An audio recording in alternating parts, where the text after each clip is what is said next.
My name is Antonio Brett. This is my first visit to England, and I'm very surprised of what I've seen in this country. Of course, it's an old country.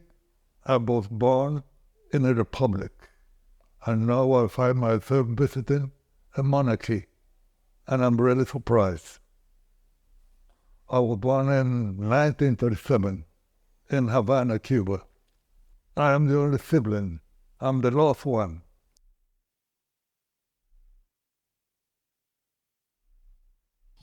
The first one was Olga Brett.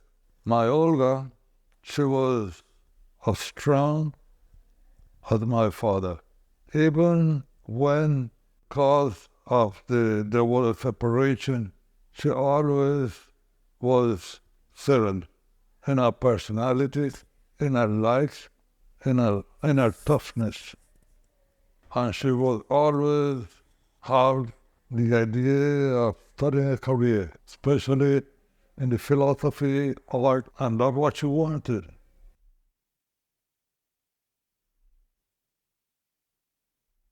Tom Brett. I was living in Cuba, and he was living with his wife and family in New York. We didn't have much writing. Whatever I knew was through my sister, Olga.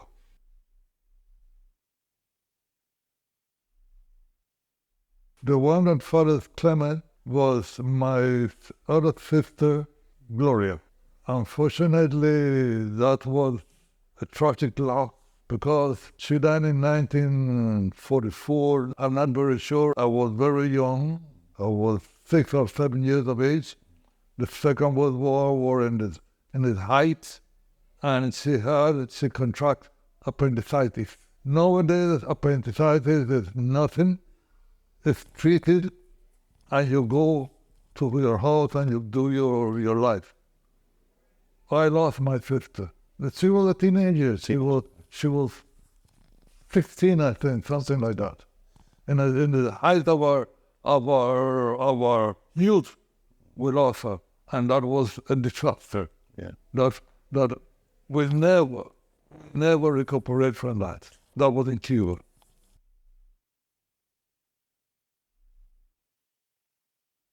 There's another sibling, Cyril, and it was named with the same name of my father. My father was Cyril Leslie Brett, and he was Cyril Clinton Brett, and he was 10 years older than me. And Cyril was a talented watchmaker. He was always fascinated with the clocks, with the watches, with all those things. And the business of my father was jewelry. Make them, repair them, fix watches, etc. My father seen the capacity, the intelligence for mechanism. My brother, Clinton, started working with my father. He was doing pretty good. He would fix practically anything. But another watch repairer that used to occasionally work with my father asked Clinton how much my father is paying for the watch. And when my brother told him, he said, "Oh my God, your father is taking away the money from you."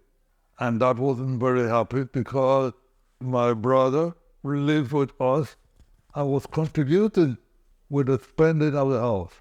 And then, with the money that my father was paying him, he thought that I was taking advantage of him. And that was the end of his work with my father. He left Poropada and went to New York. And that was very sad. It was in his 20s, early 20s.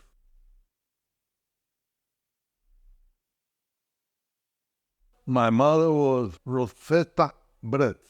Really, her name as a maiden was Rosetta Pitcairn. I've never heard that name nowhere. She was born in Jamaica. My father's name was Cyril Leslie Brett. They met in Cuba. At that time, there were a boat that used to go regularly from Jamaica to Cuba. And then when they arrived to Cuba is where they met. None of them speak Spanish. My father learned the jewelry from Jamaica, started a little establishment. My mother met them, they fell in love, and afterward they got married. So everything happened in Cuba. And they never returned to Jamaica. They loved Cuba. They consider Cuba the place where they were born, practically. They were very happy. My father used to treat my mother like a queen. They moved to Havana because when they established in Cuba, from Jamaica, they established themselves in a province named Camagüey. That is in going to the east. And everything was good, but Havana was better. Because more people, more important. And by the way, my father was born 5th of May of 1903, and my mother was born the 6th of January of 1904.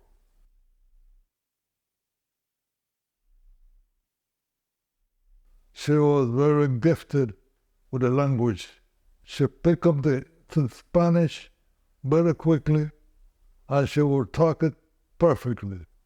My father, that had to be dealing with the public, wasn't so fortunate. It took him some time for him but finally he got it.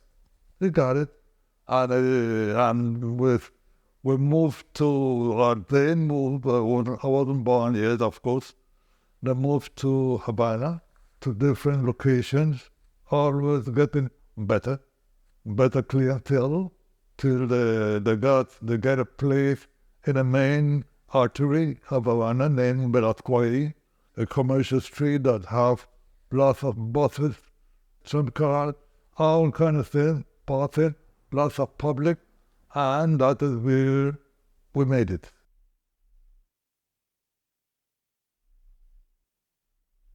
She began studying in the university, art, but my father, they said that no, he needed someone to help him with the business. He needed someone fluent with the language. And she said, I want to study.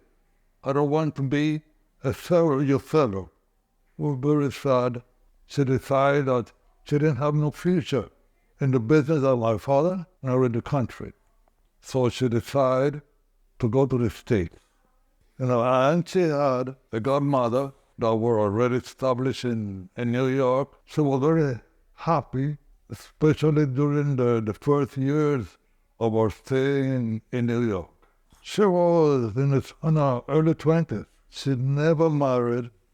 She never had no children. No one was good enough for her. They're all trash. That's the way she used to talk. She was tough. She was tough. The one that fathered her was Clement, was born in Havana, I think.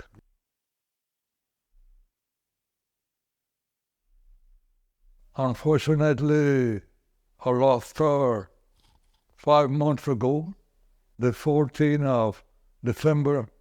She was born in the 5th of February of 1924.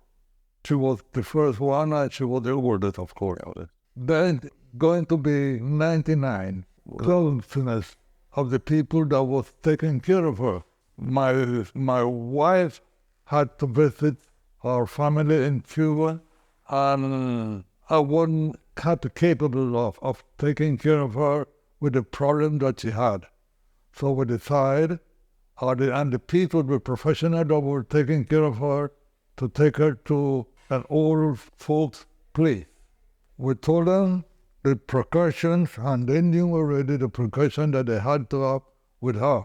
Since from the moment that we left her there, she was in a wheelchair, and they didn't lift her, they didn't walk her, they didn't do no activity for her with her. When we came back, to see her, she was in bad shape. She wasn't able to walk, nothing. Nothing. I went there to visit her while I was alone with her in my house, but she wasn't able to survive that regime of 24 hours in bed. Impossible.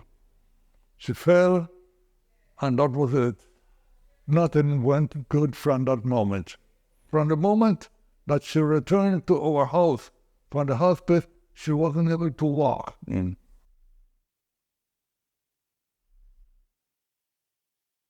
My mother, after the crisis with the death of my sister Gloria, she became very ill. She became so ill that her mother, her name was Susan Morgan, went to Cuba to help her out with the care of the kids, and she was very sickly, physical and mental. She was weak. She had some problems with her heart. It was very emotional. And then what killed her was breast cancer.